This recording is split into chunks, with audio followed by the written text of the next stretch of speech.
Entrevista. Bom, nós vamos conversar em instantes com o ex-ministro do Turismo, Gilson Machado Neto.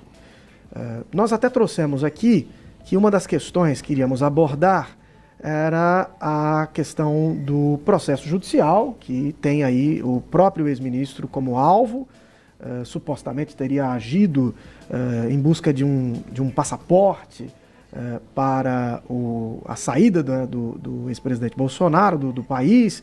Ele nega essa possibilidade, chegou a ser preso preventivamente, depois foi colocado em liberdade.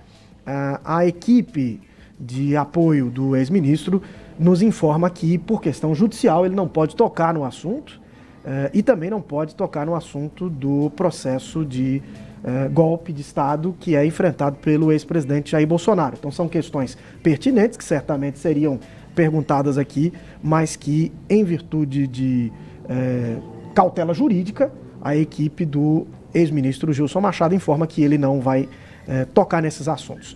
O professor Marco Aurélio Freire está aqui comigo para a gente conversar com Gilson Machado Neto. Professor, vamos então à entrevista, não? Sem dúvida. Bom dia, Vitor. Bom dia também aos ouvintes do Manhã Cidade, né? A gente volta por aqui para entrevistar um personagem importante da política pernambucana, política nacional também, e principalmente pela situação da futura eleição, né? Vem eleição para o Senado e Gilson é um candidato natural, né, para isso. Mas ele já está aqui conosco, vamos chamá-lo agora, né, para ele participar da entrevista. É isso, ele está conosco por videochamada.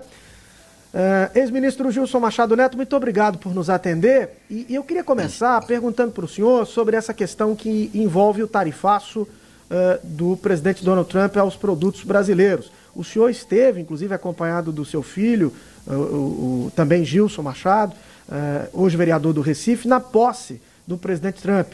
Existe aí uma interlocução. Qual é a análise que o senhor faz desse tarifaço e o que nós podemos esperar? É possível negociar ou o senhor acredita que, de fato, no dia 1º de agosto, essa tarifa de 50% vai se efetivar aos produtos brasileiros? Bom dia. Muito bom dia. Eu quero, antes de mais nada, agradecer ao espaço que vocês estão me dando para falar. O retorno está muito grande aqui no meu ouvido, o meu retorno está... Vou baixar um pouquinho aqui. A gente não tem a solução para esse problema, ministro. Quando o senhor estiver falando, o senhor pode tirar um pouco o fone para não atrapalhar a sua fala. Tá ok. Então, voltando à pergunta do tarifaço, nós tivemos aí junto com o Donald Trump, não apenas na posse dele, mas nós tivemos em várias ocasiões, na época que ele não era presidente da República, que ele tinha perdido a eleição, e poucas pessoas iam visitar ele lá nos Estados Unidos, em Mar-a-Lago, na casa dele. Eu e meu filho, nós privamos de uma amizade não só com ele, como também com outras pessoas do governo dele. E fomos convidados para o evento da apuração da eleição. E foi justamente em novembro. Estava eu, Eduardo Bolsonaro e meu filho lá. Indo diretamente ao ponto do tarifaço. Nós criamos a isenção de visto para americano, canadense, japonês e australiano. O que isso significou? Significou um aumento do fluxo de turistas dos Estados Unidos para o Brasil, inclusive voos que tinha aqui em Recife, que acabou o mês passado, para Fort Lauderdale. O governo Lula, em vez de manter uma boa relação com os Estados Unidos, ele começou a fazer coisas pontuais atacando os Estados Unidos. Primeiro, antes da eleição, uma semana antes, ele chamou Trump de nazista. Todo mundo se lembra.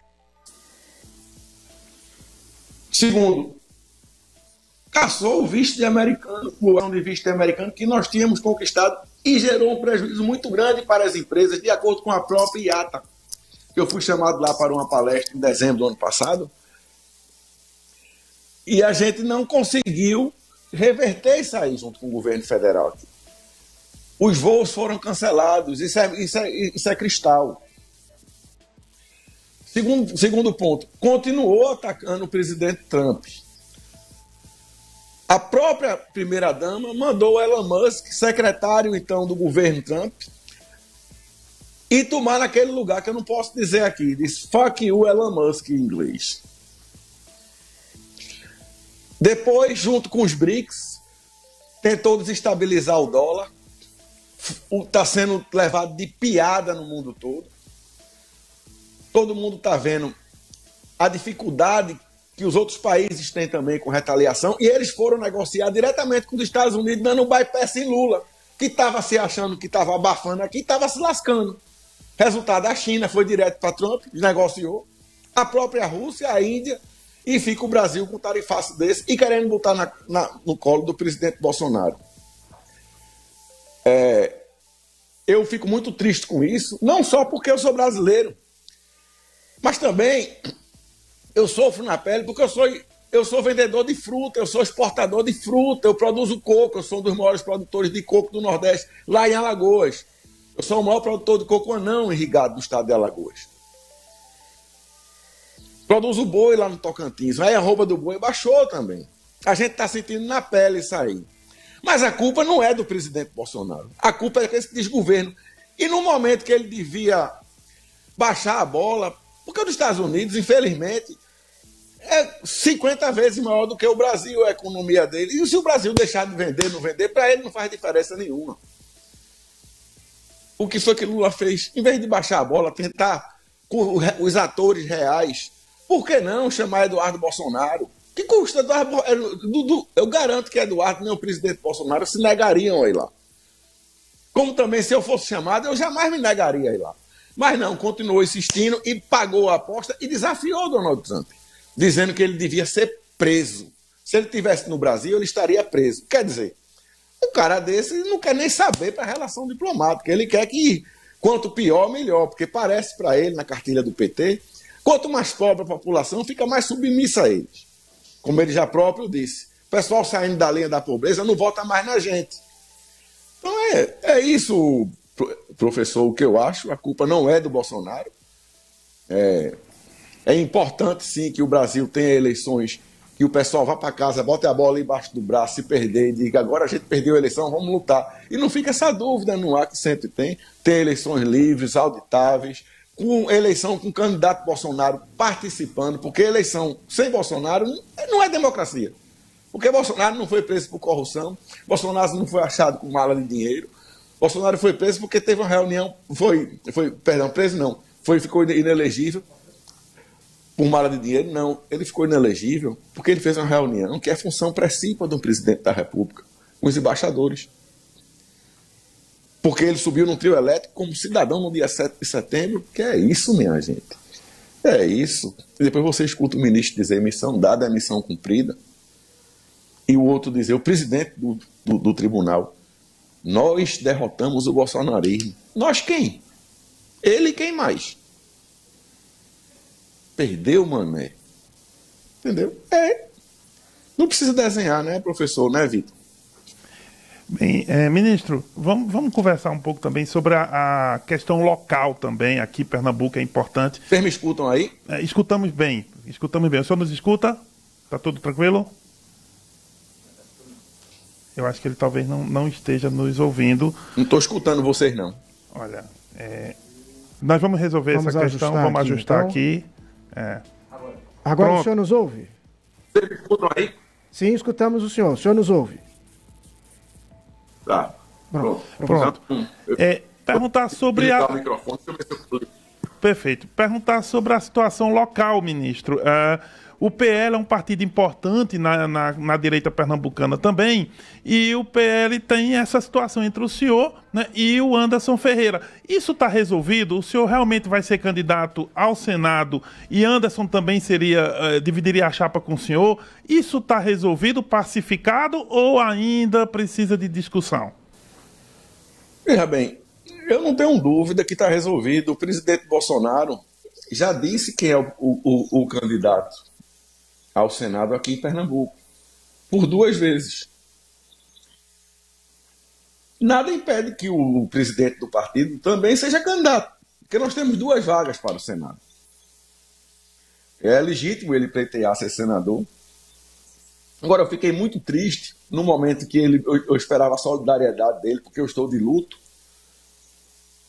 eu estou sofrendo uma perseguição enorme, todo mundo sabe, eu não posso falar porque ontem até eu fiz um vídeo calado, que eu não posso falar.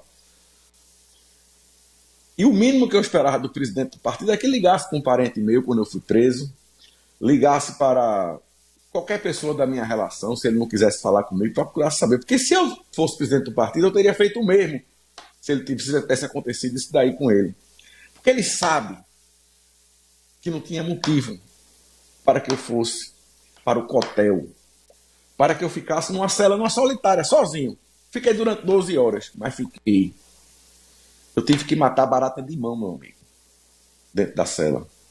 Vocês não sabem o que é isso. E eu recebi um ataque gratuito dele. Eu acho que ele estava num momento infeliz, né? Uma violência verbal totalmente desnecessária, deselegante. Eu pergunto a você, será que essa é a postura de um líder do partido? Agora, não é assim, Gilson Machado quer ser senador porque quer. Não, eu me credenciei para isso. Aí em Caruaru, por exemplo, eu me credenciei para ser o senador de Caruaru. Por quê? Quando Caruaru precisou de respiradores de oxigênio, quem levou? Com o ministro Marcelo Queiroga. Chegou aí 2 horas da manhã. Talvez vocês não se lembrem mais. Mas fui eu que cheguei aí junto com a prefeita Raquel. Eu jantei na casa dela 2 horas da manhã. Voltando de Gravatar e de Bezerros, na crise dos respiradores. Aí você pergunta, e que mais você fez? A estação cultural. Quem mandou o recurso? Quem fez aí? Quem fez? Mandei o recurso para a reforma do Parque Luiz Vasconcelos Sobrinho. A estrada que vai para o aeroporto. E tantas outras ações. Transformei o forró em patrimônio cultural e material do Brasil. Quer dizer, eu não preciso estar falando o que eu fiz, mas como o meu ministério é muito transversal, eu vou citar apenas 2 coisas que foram muito importantes para a região. Primeiro, eu não deixei que o polo de confecções de Santa Cruz do Capibaribe se acabasse, porque estava na mesa de Paulo Guedes um projeto para isentar a China dos 30% que ela paga hoje de impostos de produtos já feitos. Quer dizer, você não ia comprar apenas o tecido de lá, você já podia trazer a camisa pronta. Então isso daí decretava o fim do polo de confecções, porque a China ela não tem lei trabalhista, ela tem tudo muito mais barato, ela faz trabalho escravo, ela consegue as mercadorias mais baratas, e ela consegue botar o mercado dela no mundo fazendo dumping, bancado pelo próprio governo chinês. Então seria o fim. Então eu fui a Paulo Guedes, a pedido do Robson Ferreira, que na época era um dos líderes do setor lojista lá, e a gente conseguiu reverter aos 47 do segundo tempo. Outra coisa que eu fiz foi a escola de sargento para Pernambuco. Não vinha para Pernambuco. A escola de sargento ia para Rio Grande do Sul, cidade de Santa Maria. E dentro do avião, num voo de Fortaleza, de Brasília para Fortaleza, perdão, o presidente Bolsonaro disse, vou descer em Fortaleza, eu vou anunciar, Gilson, a escola de sargento. Infelizmente, Pernambuco não ganhou. Vai para o Rio Grande do Sul. Eu disse, então, o senhor vai anunciar 2 coisas, presidente. O senhor vai anunciar a escola de sargento para o Rio Grande do Sul e o senhor vai anunciar a exoneração do ministro do Turismo, eu, Gilson Machado. Ele ficou assim, por quê? Aí eu disse, porque a gente fez muito trabalho para que essa escola fosse para Pernambuco, nós temos a área lá, fizemos várias reuniões, estava 80% certo que ia ser em Pernambuco. E não é possível que o senhor vai chegar no Ceará e anunciar um evento que o Nordeste estava disputando, e como se o Nordeste tivesse perdido e ir para o Rio Grande do Sul. Aí ele disse, pega o telefone, liga para o general Paulo Sérgio. General Paulo Sérgio, nordestino, cearense. Ele disse, general, está acontecendo isso, isso, isso. O Gilson disse que vai entregar o pedido de exoneração do Ministério. O que é que a gente faz? Ele disse, nomeie para Pernambuco, que realmente é o melhor local. Não se atenha à pressão que o senhor está tendo dos deputados e o pessoal do Rio Grande do Sul.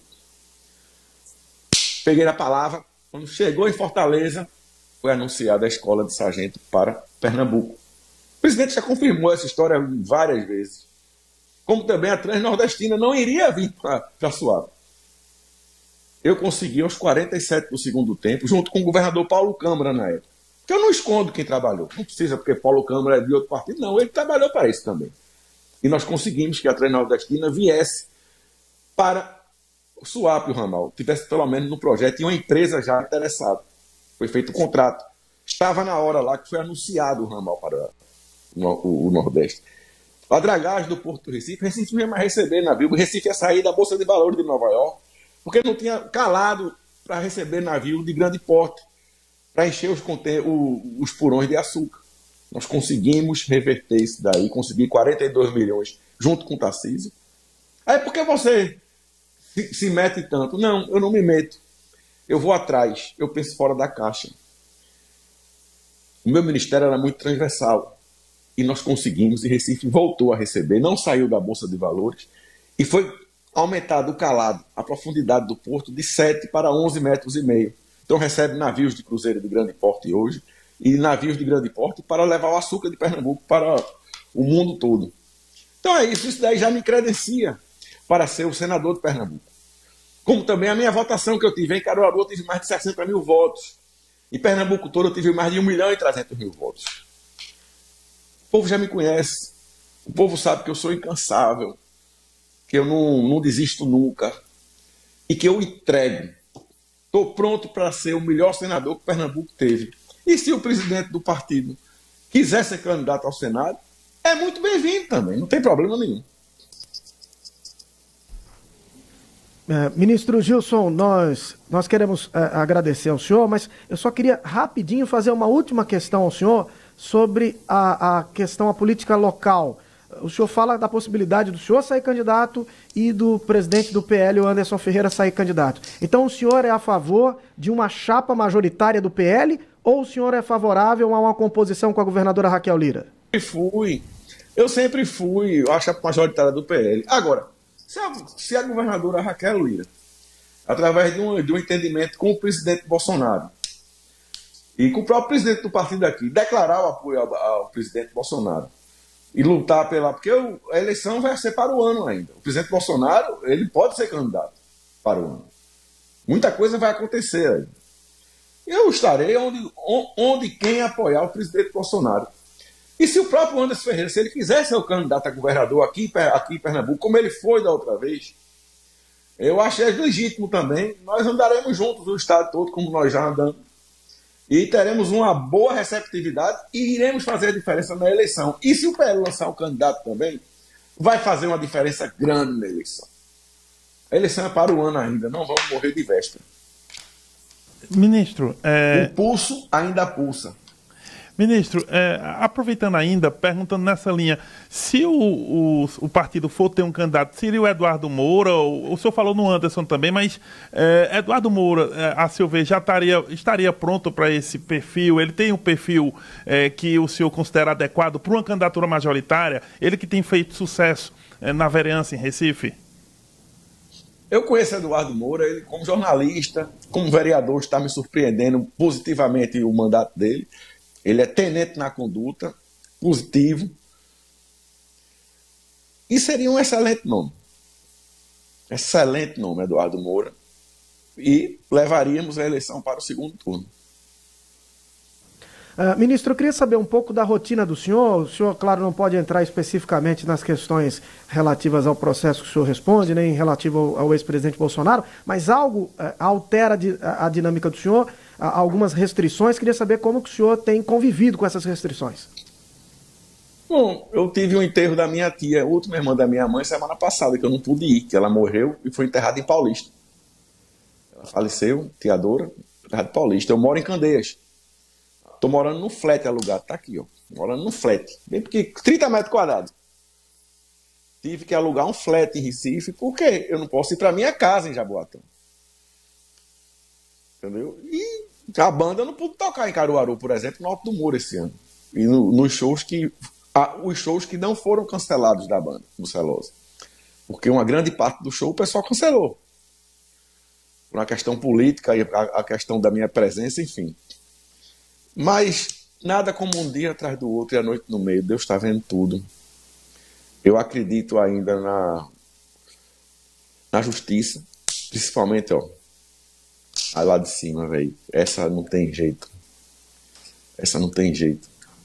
Ô, ministro, não é isso. Vamos agora Ministro, desculpe, ainda que o senhor... Como é que vai ficar tudo. Ainda que o senhor não possa tocar especificamente no assunto da conversa, mas o senhor já conversou com o ex-presidente Bolsonaro depois das cautelares que foram impostas a ele pelo ministro Alexandre de Moraes? Você quer que eu seja preso, né? O senhor não conversou com ele? Eu não posso falar com o presidente Bolsonaro. Eu não posso falar disso daí. Com o Eduardo Bolsonaro, o senhor falou? Alguém da família? Entendeu? Não tenho falado com ninguém. Inclusive, hoje está tendo um evento em João Pessoa com a primeira-dama Michele e, infelizmente, eu não pude ir também. Então, eu tenho cumprido estritamente as cautelares. O senhor tem alguma perspectiva de que essas cautelares possam ser retiradas no seu caso? Não, nenhuma. O que os advogados têm dito ao senhor sobre o trâmite do processo? Bom, agora o Supremo está em recesso, né? Vamos esperar como é que vai ser o trâmite, se vai acelerar ou não, quando voltar das férias. Perfeitamente. Ministro, ainda voltando aqui um pouquinho para a política, seu filho, como é que o seu filho poderia vir para uma candidatura nessa próxima eleição também? Ou ele continuaria como vereador? O senhor tem um plano político para ele para 2026? Ele tem que se credenciar, né? Ele tem que se credenciar primeiro com o trabalho dele, né? Agora, ele está fazendo um trabalho surpreendente. Gilson é um menino muito preparado. Ele foi bolsista nos Estados Unidos, fez aplicação em 6 universidades, passou nas 6. Eu não paguei nada pelo estudo dele lá fora. É formado na Universidade de San Diego. Ele é um excelente gestor. Tanto é que ele me ajuda a cuidar de todos os meus negócios. Sou eu e ele na frente. E ele tem um jeito calmo, quieto, agora incisivo. Você vê como ele tem tido resposta. As redes sociais dele, no começo, quando ele entrou na política, quando ele anunciou, eram 3 mil seguidores. Hoje já está com quase 100 mil seguidores, ele, em menos de um ano. Quer dizer, ele tem um potencial muito grande. Muito grande. Agora, para ele querer ser alguma coisa, ele tem que se credenciar primeiro no mandato dele. Hoje ele é vereador do Recife. Isso daí é um assunto para a gente conversar com o presidente Bolsonaro mais na frente. Ministro, com quem o senhor tem conversado sobre o fazer político, né? O senhor há pouco lembrou aqui um vídeo que o senhor publicou na rede social em que o senhor está em silêncio, tem atrás do senhor a imagem do ex-presidente Bolsonaro. Com quem o senhor tem conversado para fazer política, continuar fazendo política diante das restrições, das medidas cautelares que estão impostas ao senhor? Primeiro com vocês da imprensa, né? Com nós da imprensa, porque eu sou imprensa também. Eles sabem que eu sou radiodifusor. Tenho conversado com meus amigos da imprensa, com meus amigos deputados aqui de Pernambuco, prefeitos, vereadores. Então eu continuo com as pessoas de Brasília que eu ainda posso falar. Eu continuo 100% ativo. E é impressionante que com esse meu silêncio, com essa meu afastamento, né? Minha quantidade de seguidores cresceu. Meu engajamento cresceu. As pessoas estão mais curiosas para saber quem é Gilson Machado. As pessoas estão sabendo o que está acontecendo com o Gilson Machado. Então, vamos ver o que é que vai acontecer. Eu faço parte de um tipo de político diferente, professor Mauro e Vitor. Eu não sou aquele político da conveniência política. Eu não sou aquele político do tudo pode. E as pessoas estão começando a se acostumar com políticos que são altruístas, que realmente lutam pelaquilo que eles pensam que deve ser feito. E não tem uma curva, uma reta, né, elástica. Não. Eu vou atrás, nós somos pessoas diferentes. Como nós temos o Eduardo Bolsonaro, um político diferente, que não tem apego a cargo. Ele podia estar recebendo seus 30 mil, mais 40 milhões de emenda para colocar onde ele quisesse, mas não, ele deixou tudo e foi para os Estados Unidos lutar pelo país da gente. E vocês sabem do que eu estou falando, é porque eu não posso dar detalhes. Muita coisa vai acontecer ainda. Porque quando você vê uma sanção dessa para o Brasil, que sempre foi um aliado histórico, isso não foi Eduardo Bolsonaro, não foi o presidente Bolsonaro. Quem é Eduardo Bolsonaro e Jair Bolsonaro na fila do pão para o governo dos Estados Unidos? Isso foi o presidente Lula. Foi do jeito que estão tratando os americanos. E eu digo isso, porque eu fui ministro de Estado do Turismo e Cultura do Brasil. Eu fiz uma coisa que as empresas americanas acreditaram no Brasil e botaram vários voos aqui, quando eu tirei a isenção de visto para americano, canadense, japonês, australiano, e tiramos para a China também. Por que é que só os Estados Unidos foi retaliado com isso daí? Eu te pergunto. Quer dizer, ele não está atacando o Brasil, ele está se defendendo do que o presidente Lula fez com ele e está prejudicando todos os brasileiros. Bem, ainda uma questão em relação ao partido que eu queria entender com o senhor. O senhor tem algum contato com a cúpula do PL mesmo? Além, assim, com o Bolsonaro o senhor não pode ter contato agora, mas Valdemar da Costa Neto, a direção nacional do PL... Eu não posso ter contato com a cúpula com o Valdemar. Infelizmente. Ele faz parte da relação de pessoas hoje que eu não posso ter contato.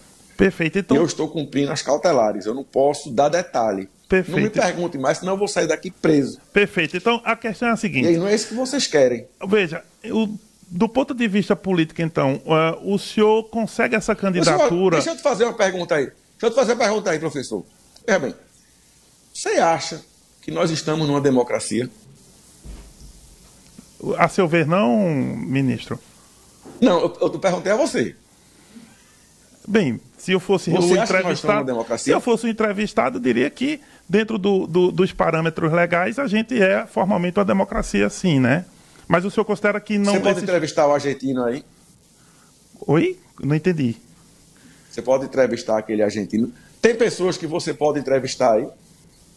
Ou não? Você pode entrevistar qualquer pessoa que você queira. Não poderíamos, não? Podemos, ministro. Não podemos, ministro.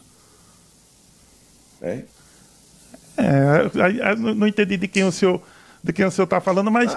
Por que não poderíamos, ministro? A que o senhor se refere? Bem, tem pessoas, por exemplo, o Monark mesmo. Ele perdeu as redes sociais dele quando ele entrevistou o argentino. Você se lembra disso?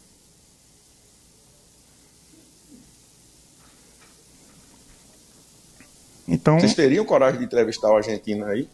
É porque eu não sei do argentino que ele... Qual argentino que o senhor se refere para o público ficar entendido? Eu não posso falar. Vocês vão ter curiosidade. O público vai ter curiosidade e vai ver. Eu não posso falar que eu não quero me prejudicar mais. Perfeito. Só pergunto isso. Pelo mesmo motivo que Monark perdeu as redes, vocês teriam coragem de entrevistar a pessoa que ele entrevistou? Então, vamos pesquisar depois, né, para saber quem é, para que, enfim, a gente possa... um dia a gente pode lhe responder. A gente não consegue agora por não sabermos a pessoa especificamente. Se trata, né? Mas o senhor está otimista com a candidatura em 2026, ministro? O senhor realmente considera, vai sair candidato? Eu vou ser o senador mais votado. O senhor tem garantia do partido para isso e consegue isso? Está preso na garganta o grito do povo. Perfeito. Conservador. Serei o senador mais votado da história de Pernambuco. Até porque tem até gente na esquerda que está arrependido de ter botado Tereza Leitão lá. Vai votar em Gilson Machado, porque Gilson Machado toca sanfona. Ex-ministro Gilson Machado, muito obrigado. Sofre na pele o que o músico pernambucano brasileiro sofre. Muito obrigado pela gentileza de conversar conosco nesta manhã de sexta-feira e até uma próxima oportunidade. É sempre um prazer estar falando para Caruaru, uma terra que eu amo tanto. Muito obrigado. Nós que agradecemos. Obrigado. Ministro Gilson Machado Neto conversou conosco, então, ex-ministro do Turismo, conversou conosco aqui no nosso Cidade Entrevista. Exatamente. Entrevista aí importante, né? Ele mostrou os caminhos do que ele pensa para a candidatura do Senado, está otimista com isso e é mais um nome no jogo e principalmente num partido importante como o PL, né? Mas vamos ver como é que o PL se entende internamente também, porque tem o lado de Gilson e o lado de Anderson Ferreira. Isso ficou claro na entrevista. Mas, enfim, acho que é uma entrevista bacana e interessantíssima para a política de Pernambuco. Professor, muito obrigado. Até amanhã. Até amanhã, se Deus quiser. É